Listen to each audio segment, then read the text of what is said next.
قربانی واجب ہونے سے متعلق 3 ضروری مسائل۔ مسئلہ نمبر 1،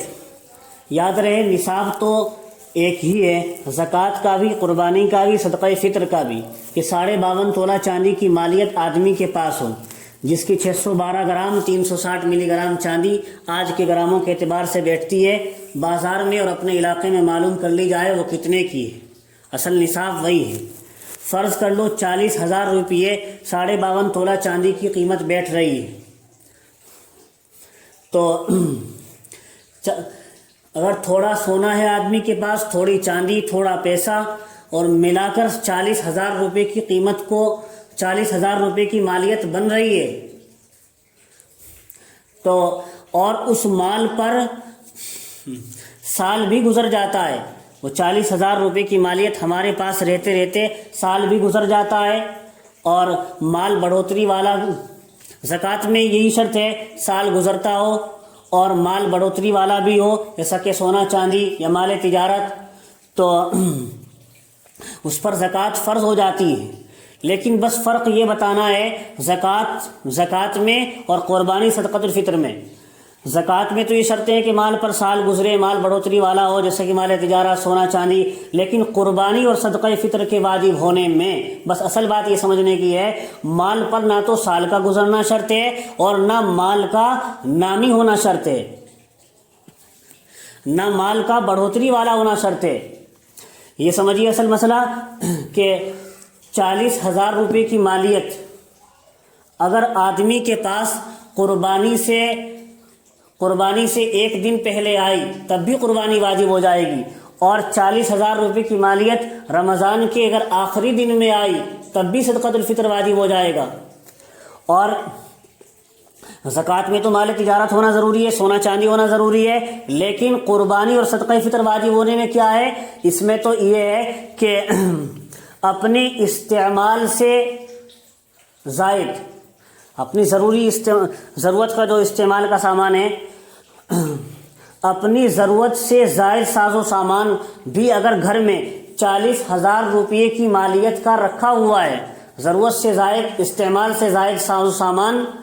یہ 40,000 روپے سے زائد اگر گھر میں رکھا ہوا ہے تب بھی قربانی واجب ہو جائے گی، صدقۃ الفطر واجب ہو جائے گا۔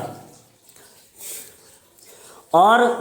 اگر سال بھر کی ضرورت سے زائد غلہ 40,000 روپے کی مالیت کا ہمارے گھر میں رکھا ہوا ہے، یہ مسئلہ کاشتکاروں کو پیش آ سکتا ہے، تو ان پر قربانی بھی واجب ہوگی اور صدقہ فطر بھی واجب ہوگا۔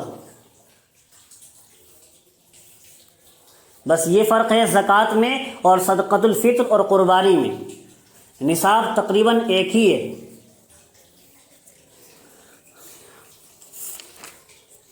دوسرا مسئلہ یاد رہے، ایسے ملک سے قربانی کا وکیل بنانا جہاں تاریخ پہلے آتی ہے۔ مثال سے بات سمجھ میں آئے گی۔ مثال یہ ہے، مثلاً سعودی کا رہنے والا کوئی شخص ہندوستان میں اپنی قربانی کرانے کو کہے، تو ایسی صورت میں حکم یہ ہے، ہندوستان میں جب تک 10ویں ذی الحجہ کی صبح صادق نہ ہو تو یہ قربانی شرط ادا نہ پائے جانے کی وجہ سے درست اور معتبر نہیں ہو سکتی۔ جب تک 10ویں ذی الحجہ کی صبح صادق نہ ہو، جب تک قربانی شرط ادا نہ پائے جانے کی وجہ سے درست نہیں ہو سکتی، اور قربانی کے جانور کی جگہ کا ہی اعتبار کیا جائے گا۔ جب یہاں 10ویں ذی الحجہ کی صبح صادق ہو جائے گی تبھی سعودی کا رہنے والا شخص بھی ہندوستان میں اپنی قربانی کرا سکتا ہے۔ اور تیسرا مسئلہ یہ ہے کہ ایسے ملک سے قربانی کا وکیل بنانا جہاں تاریخ بعد میں آتی ہے، مثلاً ہندوستان کا کوئی شخص سعودی عرب میں اپنی قربانی کے لیے وکیل بنائے، ہندوستان کا کوئی شخص سعودی عرب میں اپنی قربانی کرنے کے لیے کسی کو کہہ دے،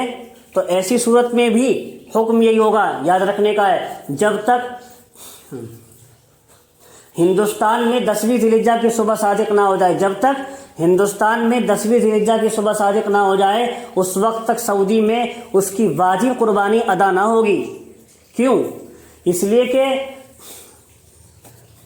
صبح صادق سے پہلے سبب وجوب ہی نہیں پایا گیا۔ جو آدمی ہندوستان سے سعودی میں اپنی قربانی کرا رہا ہے، جب تک 10ویں ذی الحجہ کی صبح صادق نہیں ہوئی تب تک تو اس ہندوستان میں رہنے والے پر قربانی ابھی واجب ہی نہیں ہوئی۔ جب تک واجب نہیں ہوئی تو 9 تاریخ میں یہ پہلے کیسے کرا سکتا ہے اپنی قربانی سعودی عرب میں؟ اس پر تو واجب ہی جبھی ہوگی ہندوستان میں رہنے والے پر جب 10ویں ذی الحجہ کی صبح صادق ہو جائے گی، صبح صادق کو یہ پالے گا۔